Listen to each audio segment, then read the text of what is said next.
a concept which is, after all, rather hard to pin down. And then these powers are claimed to be exclusively in the president, and no one can interfere with his use of them. These are not trivial claims. And there's also what some writers have called an essentialist notion of power here. I call it the big blob notion of power, that there's a big blob of executive power, and we know what those are because Machiavelli or Montesquieu told us what they are, and it's always the same. And the president has all of his blob. Now, Congress does not have all of the legislative blob because its powers are enumerated. You'd never know it. And because it shares these powers with the states. And the courts apparently have all of the judicial blob. But then the unitary executive theorists come back around and say, well, there may be a few remaining powers implied or mentioned or metaphysically inherent in the nature of things. And those would all go to the president, too, because they would be executive, whatever these mystery powers are. There's a whole notion of powers that must exist. And you have to blame John Marshall partly for getting this started. It's sort of a deductive process in which you say, well, we're independent from other powers. Therefore, in that, we're self-governing. This must mean we are sovereign. And the sovereignty idea quickly gets transferred to the federal government. The sovereignty is being taken care of there, at least. And we're sovereign. And every sovereign state, look at the Kingdom of Prussia, they've got a zoo. It must be inherent in the nature of sovereignty to be able to build a zoo. Therefore, we shall have a zoo. This argument about powers that must exist because other states seem to have them and they must be deductions from the notion of sovereignty, I believe was demolished rather thoroughly by John Taylor of Caroline, Spencer Roane, and Hugh Swinton Legree, a group of legal writers that no one reads. But in any case, it seems to me the argument has been joined. So these powers, whatever they are, wherever they come from, apparently belong to the president. In fact, you begin to wonder, were the ratifiers in a position to grant plenary powers to anyone? Could they have reasonably granted a power to do wrong? So you have to begin to question this whole thing at certain various fundamental levels. Could they reasonably grant a power, for example, that would destroy the people's liberties? Well, we'll come back to this point. I want to mention, though, an eccentric notion from English law that is relevant to this point. And this is the notion that the king can do no wrong. Now, to American ears, this sounds horribly authoritarian and wicked and absolutist. In fact, it is not. It simply means the king has no right to do wrong. The king is actually under the laws, whatever they are. And properly understood, the king being the symbol of the state or simply some apparatus enforcing law is not supposed to do wrong. If wrong is done, you can sue the king's agents, and they may be found guilty. So it's actually an attempt at a restraint on power, which of course was later done away with first by the kings and then by Parliament, which decided that Parliament could do no wrong in the more sinister sense of the phrase. So you have to wonder if we haven't lost something when we lost this nice legal fiction, because we say, well, the people are sovereign. This is a great underlying fiction that never seems to be operationalized in this country. The people are sovereign. And so you say, well, can the sovereign people be under the law? And more to the point, can a unitary politician said to embody the will of the sovereign people be under the law? Apparently not. But we'll leave these considerations for the moment. Now, unitary executive theory holds that one sentence, the executive power shall be vested in the President of the United States of America, entails all the powers of Julius Caesar and many other historical figures. Now, to this, Raoul Berger replied, the words executive power were no more than a label designed to differentiate presidential from legislative functions and to describe the powers thereafter conferred and enumerated. A few powers are mentioned, after all, in Article 2.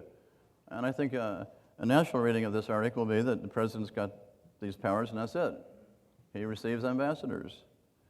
With the consent of the Senate, he appoints some officials, he makes treaties with the cooperation, and he's got a few things he can do. It is hard to find a lot more in there. He communicates with foreign states, so he is a messenger, perhaps. But this got to the notion that, well, the president receives ambassadors, therefore he's in the recognizing business. He'll recognize foreign states. And then it reaches the point with Woodrow Wilson that he's the moral judge of foreign states, and recognizing them as an American punishment or boon.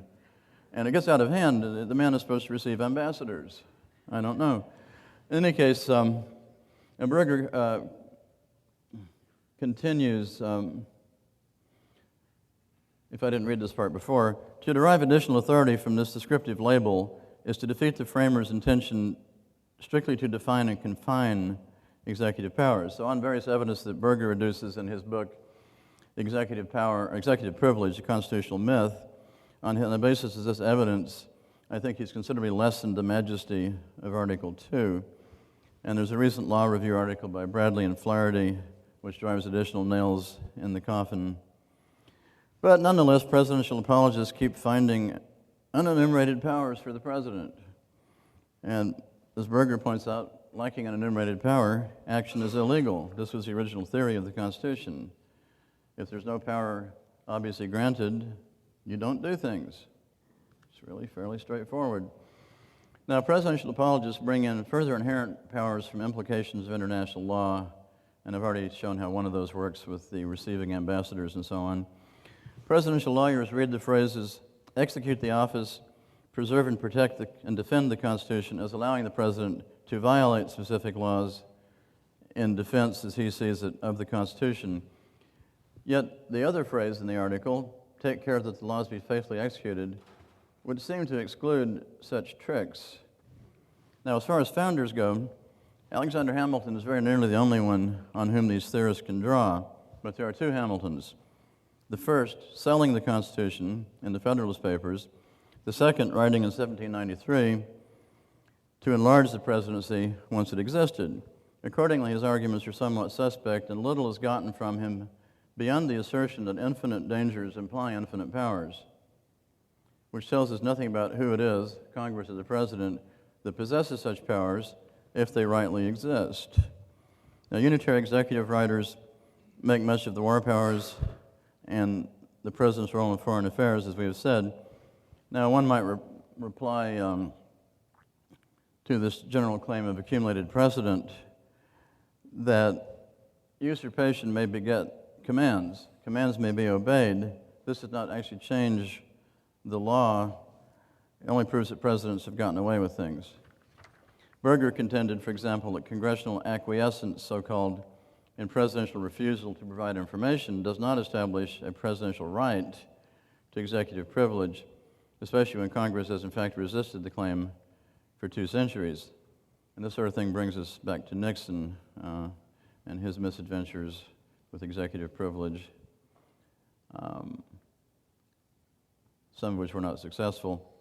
Now, presidential writers make much of the president's job of repelling invasions. That this repelling seldom happens is beside the point. But we can say that a president who failed to defend the country ought to be impeached. I mean, if people actually come into our airspace and start dropping things, shooting at things, you know, that would be fairly straightforward. I mean, anybody in any level of government with a gun would probably be licensed to shoot back. I mean, the Florida Highway Patrol could defend. So this does not seem a mighty grant of executive power. And now, as for the heralded speed and energy again of the executive, it may be answered that Congress is quite capable of declaring war if things are really as bad as the executive says. But the point for executive theorists is to claim that should the president defend American territory, that he is making war, thereby proving, apparently, that he may do the same thing anywhere, anytime, at his own discretion. From defending St. Augustine, he may go on to bomb Serbia, move troops to Siberia, or establish democracy in unlikely places. So presidential initiation of war is simply local defense writ large, and in a shrunken world, presidents may repel attacks anywhere, and American interest can be said to exist. But here, we may have conceded too much in terms of presidential power of repelling attacks. The power may rest as much on the Militia Act of 1792 and its successors, that is, on delegation by Congress. This would reduce considerably what can be deduced for the president from the chore of repelling invasions.